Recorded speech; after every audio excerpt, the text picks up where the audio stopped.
Assalamualaikum warahmatullahi wabarakatuh. Hai sahabat semua, ketemu lagi dengan saya Kiama Orchid.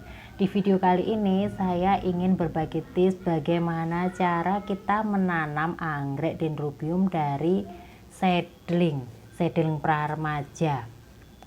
Cara ini bisa sahabat semua lakukan agar kita bisa menjadi lebih hemat daripada pada waktu kita menanam anggrek dendrobium mulai dewasa.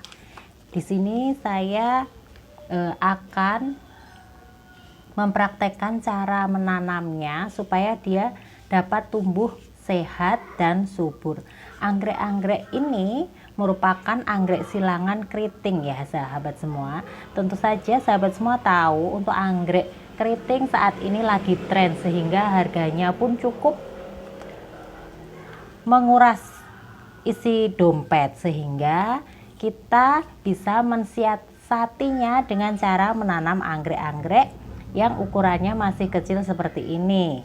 Nah, pilihan ukuran anggrek seperti ini bisa menjadi solusi hemat tentu saja. Di samping itu ukuran seperti ini akan lebih mudah perawatannya daripada kita membeli yang botolan. Yang anggrek masih bayi tentu saja perawatannya akan lebih sulit. Nah, di sini makanya saya memberi tips untuk sahabat semua menanam anggrek dari ukuran yang sudah cukup besar seperti ini. Kira-kira satu ukuran tangan saya ya. Ini kira-kira 20 cm. Nah, sehingga akan lebih mudah kita merawatnya nanti. Dan tentu saja anggrek-anggrek ini akan lebih cepat berbunga. Untuk langkah yang pertama,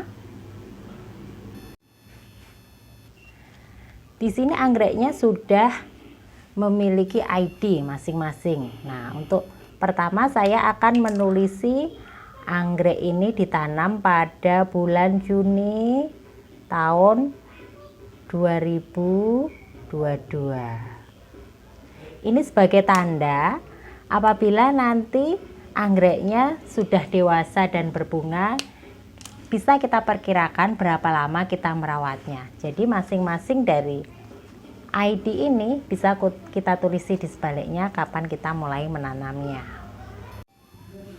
Setelah selesai kita tulisi kapan kita mulai menanamnya, anggrek ini langsung bisa kita mulai tanam. Pada umumnya anggrek seedling menggunakan soft pot dengan ukuran sekecil ini.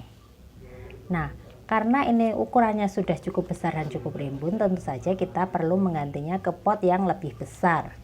Di sini saya akan menggunakan dua cara, yaitu menggunakan papan pakis dan menggunakan pot.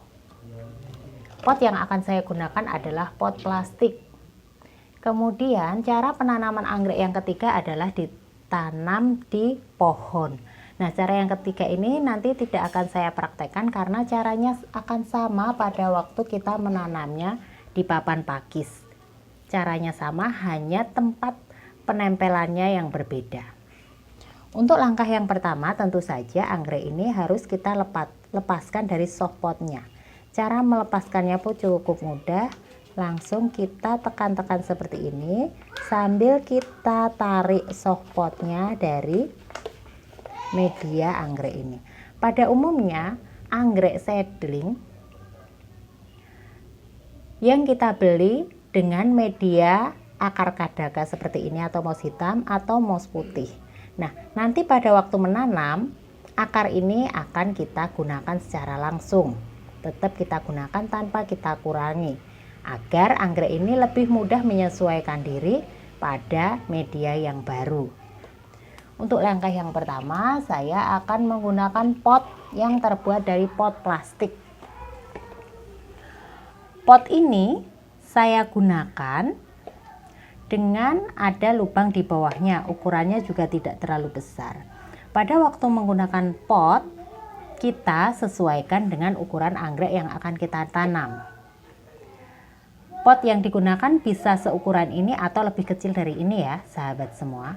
Kemudian saya akan menambahkan media di samping kanan kirinya. Di sini saya menggunakan media beberapa macam. Pecahan batu bata, arang, dan saya juga menggunakan pakis cacah.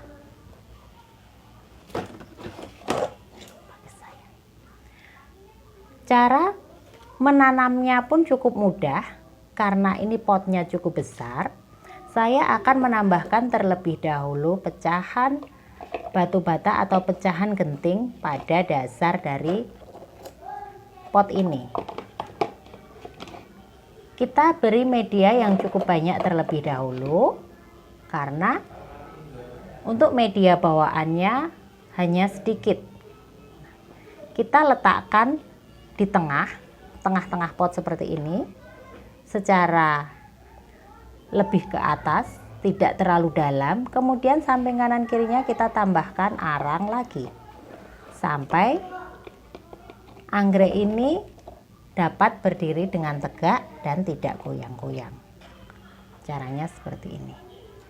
Penggunaan media pakis cacah pun bisa kita tambahkan di samping kanan kirinya agar sirkulasi udara pada pot ini tetap terjaga, karena pakis cacah pada umumnya dia tidak padat. Dia memberi rongga pada media anggrek ini. Sehingga otomatis nanti kebutuhan sirkulasi udara pada akar anggrek akan terpenuhi. Nah, kita tambahkan seperti ini, tinggal kita rapikan saja. Hal ini bisa kita lakukan pada tanaman seedling yang lainnya. Untuk selanjutnya kita akan menanam anggrek di papan pakis. Papan pakis bisa sahabat semua beli dalam keadaan sudah siap seperti ini, sudah ada besi untuk cantolannya. Di sini saya juga sudah menyiapkan anggreknya yang akan kita tanam. Untuk media bawaannya tetap kita sertakan agar anggrek ini lebih mudah menyesuaikan diri pada waktu kita tanam pada papan pakis ini. Posisi anggrek kita letakkan pada bagian tengah. Dengan posisi tanaman yang baru kita letakkan pada bagian dalam. Jadi kita letakkan seperti ini. Kemudian sahabat semua bisa menalinya dengan tali rafia seperti ini ataupun tali benang jahit seadanya yang ada di rumah sahabat semua. Kita ikat secara kuat melingkar agar anggrek ini tidak jatuh dan tidak goyang.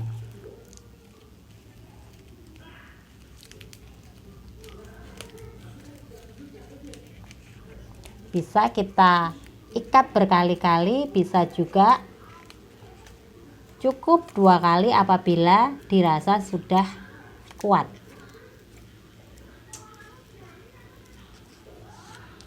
Sudah cukup kuat. Tali rafia ini pada waktu nanti akarnya sudah tumbuh dan menempel papan pakis, biasanya tali rafianya sudah rusak, tidak menjadi masalah karena anggreknya sudah menempel pada papan pakis. Ini posisi untuk anakan yang baru kita letakkan di bagian dalam. Hal ini bisa kita lakukan pada semua anggrek-anggrek ini. Kemudian untuk cara yang ketiga, apabila kita akan menanam anggrek ini di pohon, caranya sama persis pada waktu kita menanamnya pada papan pakis ini, sehingga tidak saya praktekkan cara menanamnya. Karena anggrek-anggrek ini merupakan anggrek silangan keriting yang biasanya itu plannya akan tumbuh besar, maka saya sarankan apabila menanam pada pohon, pilihlah pohon yang besar juga. Kemudian nanti apabila tanaman-tanaman anggrek ini sudah tumbuh lebih besar lagi, kita juga perlu memindahkannya ke pot yang lebih besar, termasuk juga pada papan pakis ini. Apabila tanamannya sudah lebih besar, kita bisa pindahkan ke tempat pot atau media yang lebih besar lagi. Kemudian untuk langkah selanjutnya, agar anggrek ini cepat menyesuaikan diri di lingkungan kita yang baru dan dia tidak busuk. Apabila kita perhatikan sahabat semua, akar pada anggrek ini cukup kering. Hal ini bisa terjadi karena proses pengiriman yang membutuhkan waktu beberapa saat, sehingga saya akan menambahkan fungisida, bakterisida, dan yak pengatur tumbuh pada anggrek ini agar cepat menyesuaikan diri di lingkungan saya. Di sini saya telah menyiapkan fungisida, kemudian saya juga menyiapkan bakterisida, kemudian saya juga menyiapkan zat pengatur tumbuh. Saya akan mencampurnya, kemudian akan saya tambahkan pada wadah sebanyak air 1 liter. Untuk memudahkan pencampuran, air akan saya tuang terlebih dahulu ke wadah ini. Kemudian saya akan menambahkan zat pengatur tumbuh. Ini 1 ml zat pengatur tumbuh untuk 1 liter air. Jadi kira-kira 1/5 dari sendok ini.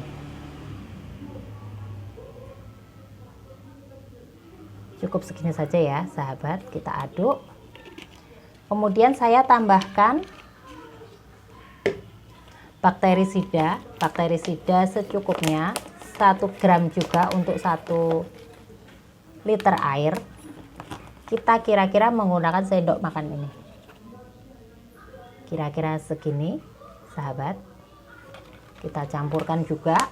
Kemudian saya tambahkan pula fungisida.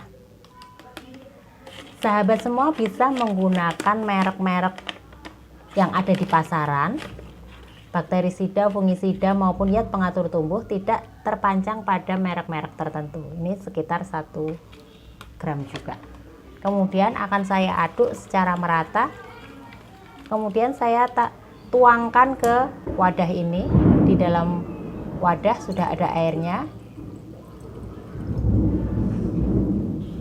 Kemudian kita aduk menggunakan tutupnya agar tercampur lebih merata. Kemudian kita tutup. Kita pompa, kita semprotkan ke seluruh bagian tanaman agar anggrek ini bisa terhindar dari bakteri, jamur, dan segera dapat tumbuh menyesuaikan diri. Di sini saya beri wadah supaya airnya tidak kemana-mana. Ini ke semua bagian.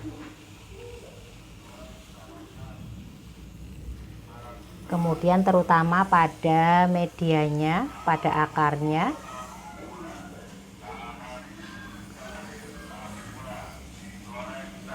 Secara merata sampai benar-benar airnya mengenai ke seluruh bagian tanaman, termasuk untuk anggrek yang kita tanam pada papan pakis. Kita semprot seperti ini semuanya.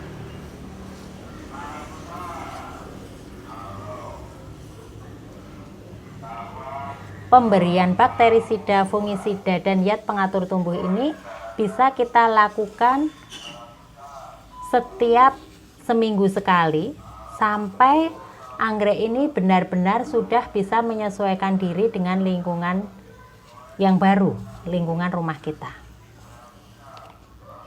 Untuk hasil yang telah saya tanam untuk anggrek seedling ini, saya telah menanamnya beberapa saat yang lalu. Ini hasil penanaman tanaman anakan atau seedling anggrek. Ini RS4 ID-nya. Ini saya tanam pada Februari 2022, berarti sekitar 2 bulan. Ini kita lihat di sini ada anakan yang baru, sudah tumbuh lebih baik. Nih, terlihat akarnya juga tumbuh dengan baik. Untuk pot ini saya menggunakan media akar kadaka. Nih, sudah muncul akar-akar yang baru. Di sini juga anakannya sudah menyesuaikan diri, tumbuh dengan segar. Nah, sahabat semua, semoga tips ini bisa menginspirasi sahabat semua dalam menanam anggrek dendrobium, terutama yang dari anakan seperti ini, yang jenis-jenis keriting, sehingga sahabat semua bisa lebih hemat dengan harga yang terjangkau. Sahabat semua bisa memiliki banyak koleksi anggrek Dendrobium keriting seperti ini. Semoga informasi ini bermanfaat. Assalamualaikum warahmatullahi wabarakatuh.